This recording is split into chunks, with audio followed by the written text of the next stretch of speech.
Pemirsa News 5, di belakang saya ini adalah kantor Polres Jakarta Pusat.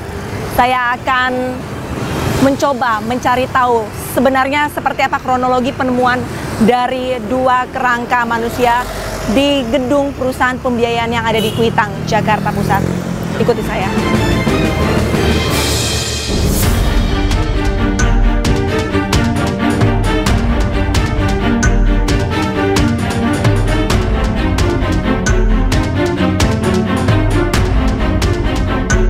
Pak Robi, kalau misalkan kita lihat di pemberitaan, warga heboh dengan adanya penemuan dua kerangka di sebuah gedung di Kuitang, Jakarta Pusat begitu. Ini awalnya kronologi siapa yang menemukan hingga akhirnya dari Polres mendapatkan laporan ini bagaimana, Pak? Jadi sebenarnya gedung itu sudah terbakar ya. Ya. Jadi kebakarannya tanggal 29 ya.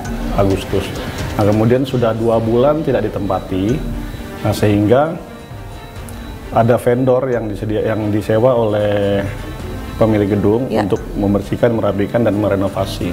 Nah, saat petugas vendor itu datang, membersihkan, kemudian melihat atau mencium hal yang mungkin nggak biasa gitu. Setelah dilihat, ternyata ada jenazah yang sudah tidak bisa dikenali lagi karena sudah tulang belulang, daging sudah hancur, artinya sudah lama berada di situ. Kemudian melaporkanlah kepada Polsek Senin.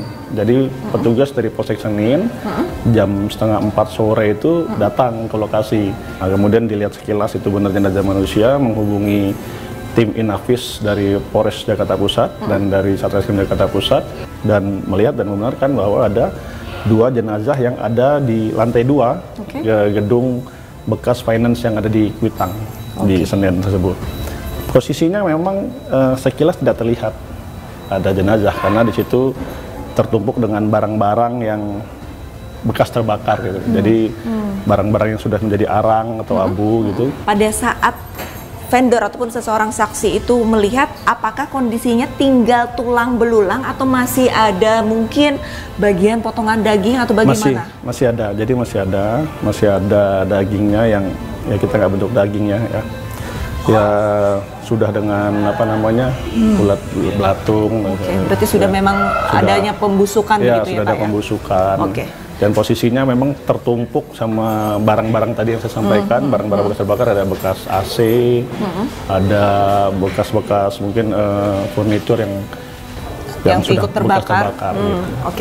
Tapi Pak Robi, kalau misalkan kita lihat kejadiannya kan 2 bulan berdekatan dengan masa aksi pada bulan Agustus begitu, dan masyarakat itu menduga-duga apakah dari 2 kerangka yang ditemukan adalah sosok 2 orang yang dikabarkan hilang, Reno dan juga satu lagi Farhan. Menurut keterangan saksi memang benar bahwa diperkirakan 2 orang itu adalah orang yang masuk pada saat rombongan orang bersama-sama masuk ke gedung tersebut sebelum terbakar, kemudian ada vandalisme dan pengerusakan gedung dan ada pembakaran ya. Jadi ada kemungkinan 2 orang itu adalah yang bersama-sama masuk dengan rombongan massa tersebut.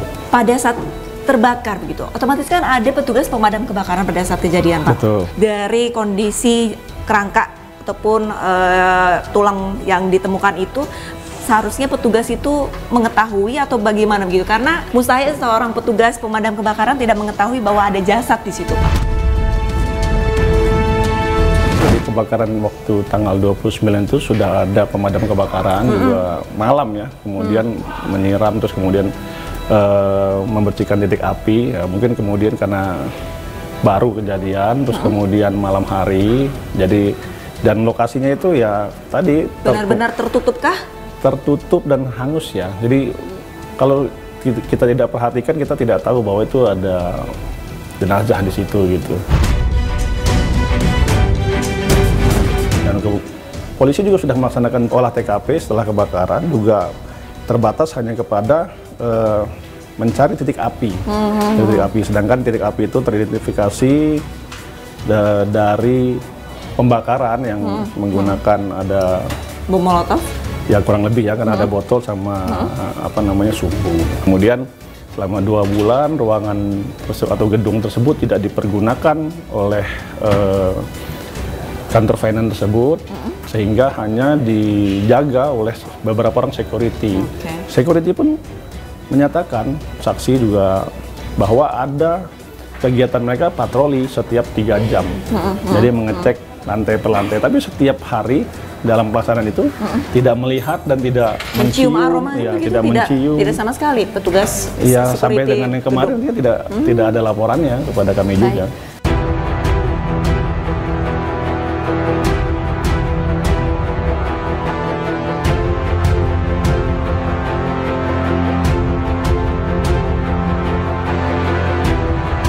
Saat ini satu-satunya yang bisa mencari tahu itu adalah kedua korban yang hilang adalah tes DNA. Berarti tidak ada barang-barang yang ada di tubuhnya yang melekat yang bisa diidentifikasi oleh polisi? Tidak ada. Jadi barang-barang sudah terbakar habis.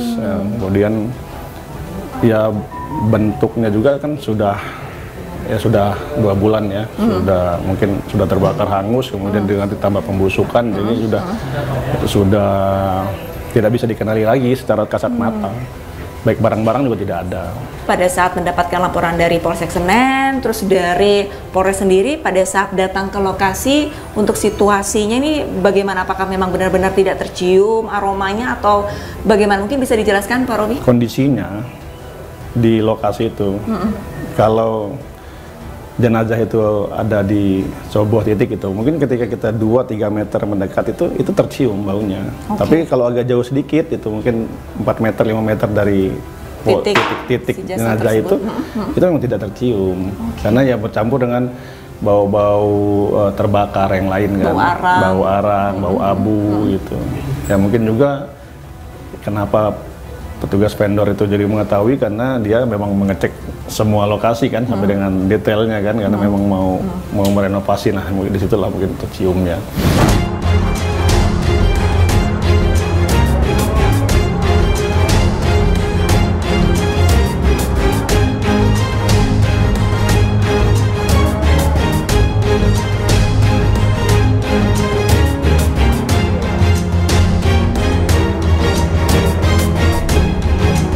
Usai sudah pencarian panjang keluarga Reno Syaputra Dewo dan Muhammad Farhan Hamid,